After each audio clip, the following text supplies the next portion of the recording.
when you talk about how much she meant to you, part of me just almost wants to say, how the heck did you survive this? I mean, and how did you keep doing the radio show? I mean, how? It's, what other choice do you have? Really, it's like in life, what choice do you have? What was I going to do? Quit? No, I'm going to quit when I was going to quit anyway. When Freda and I had a plan that I was going to retire when I've had enough. I've got that date's already set. You don't have to tell us when that is, do you? Sure, September 2008. That's it. Really? Yeah, no, I've said it on the air. It's not a big deal. Oh, okay. I'm gonna be 50, and I've done well enough, thanks to Freda, that I can go do. I mean, what's tragic about Freda's passing, along with everything else, is that she had just found a place down at Tampa where we were going to live. I mean, right on the beach. I love Tampa Bay. That was like our unofficial, when we would go on vacation, we go to Tampa. We loved it there. She had found a place that we were going to close on the week after she passed away. And the thought of that was that that was going to be the place that in 2008 eventually we'd live at least part-time of the year in. So as far as coming back to work, I mean, it's like, I had thoughts like, I'm a big Packers fan. Everybody knows when Brett Favre's dad died, and he went out that next night and he played a game. Now, in my mind, I thought he's just an athlete who's out there playing a game, but I'm just coming in and doing a show, and I have the benefit of, unlike him, I can have a breakdown on the air if I want to. Not that I want to, and I did a couple of times. I mean, not really, but I mean, I lost it a couple of times when I first came back. I was unable to deal with either people calling or things would be too emotional for me to handle, and I had the ability to just walk away and say, I will be back tomorrow. Guys, finish the show up for me. I don't think Brett Favre could say, hey, I don't feel like playing the rest of this game. So people do this, and certainly people who are more important than myself or Brett Favre, the choice, you know, why do I come back to work? What else am I going to do? I mean, really, what else am I going to do? Sit around it in my underwear and just look at pictures of Freda and say, I miss you, and watch TV and eat Cheetos? No, I mean. What was the most powerful thing you learned in terms of helping other folks, perhaps, who are going through this now? Oh, no, this is dangerous because I don't like talking about how I like people.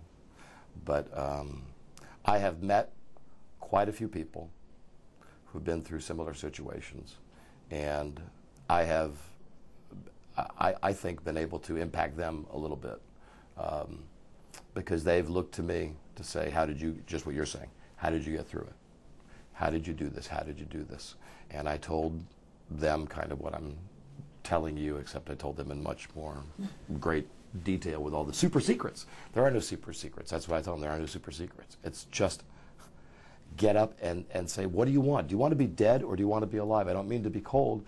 Do you want to be dead or alive? I want to be alive. So you're saying it's just putting one foot in front of the other, basically? Yes. I mean, what choice do you have every day? I mean, like that great thing that Dan Patrick said on ESPN about some athlete. They say his condition is day to day. Aren't we all really?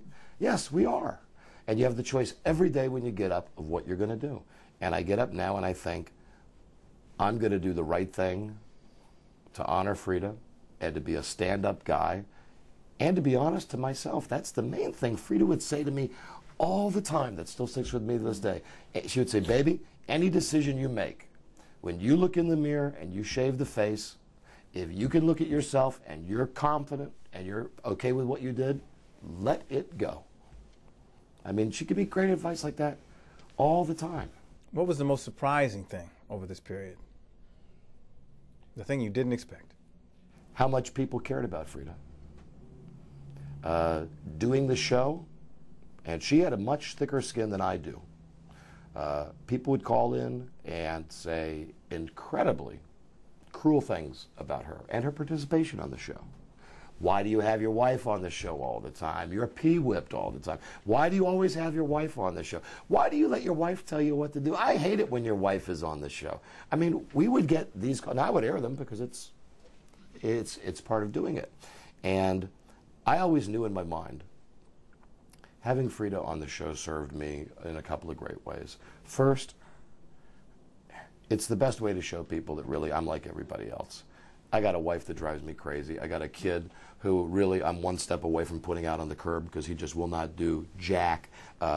My life stinks like everybody else's.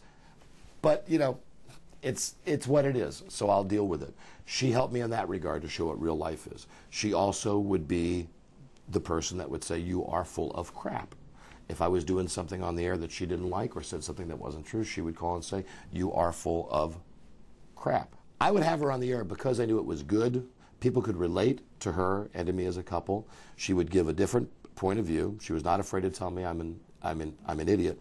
And I knew that having Freda on the show would make the show much more, almost like a soap opera. You would tune in every day just to hear what happened. And I know this because I know when I watch TV, when I watch somebody like Letterman or Regis Philbin, I don't care about the guests. I like when they say what they are going to say.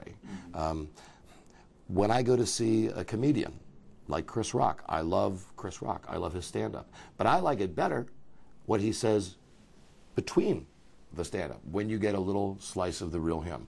So you would get that with Freda. And although we got all of this predominantly male negative reaction to having her on the show, I was amazed when she died how many people, including men, wrote in letters. I mean, I'm not kidding.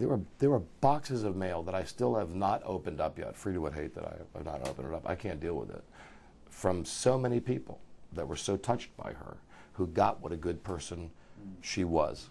Monday, August 1st, 2005, you go on the air with what is universally being described as the most personal, reverential tribute to her. She deserved it. Most folks couldn't have gotten through something like that. She deserved How did you it. do that? Again, I can't tell you.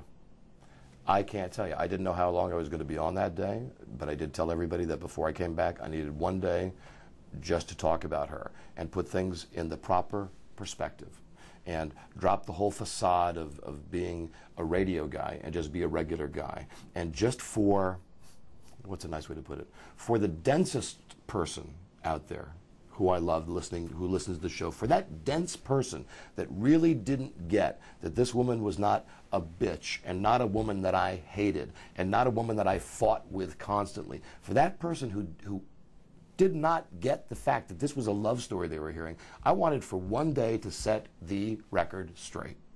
To say, what you heard with her was a bit. We're doing a show for you guys. You know, we air our dirty laundry. Who would listen to a show with a guy with his wife on the air saying, I love you and you are my entire world. I would not be where I am without you. Who would listen to that? Nobody.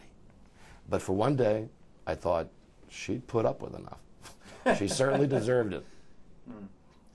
One other question. I like superheroes probably more than most guys. What's up with the Batman suits, man? What is that? I love Batman. I don't wear them now. I don't wear them. I used to wear them when Bart was young. I could wear them because I could get away with wearing them on Halloween. I like Batman. I've always liked them. I like the TV Batman. I just got a very official Batman cowl, just like the one that Adam West wore on the show. Wow. That I'm sure Freda would not have approved of me buying. I don't wear that stuff. It's crap I got in my house. But you just like, Batman's your thing. Yeah, you know, here you go. My loves. Family. Well, God will be up there somewhere, but let's leave him out of this for a moment. Family, football, cigars, Green Bay Packers, television. That's it. And then, you know, somewhere over all this God, but let's just give him the #1 spot that he deserves. So that'd really be a top 6. And what an idiotic top 6, huh? No. How about that? How about #2 or whatever? Once you get past family.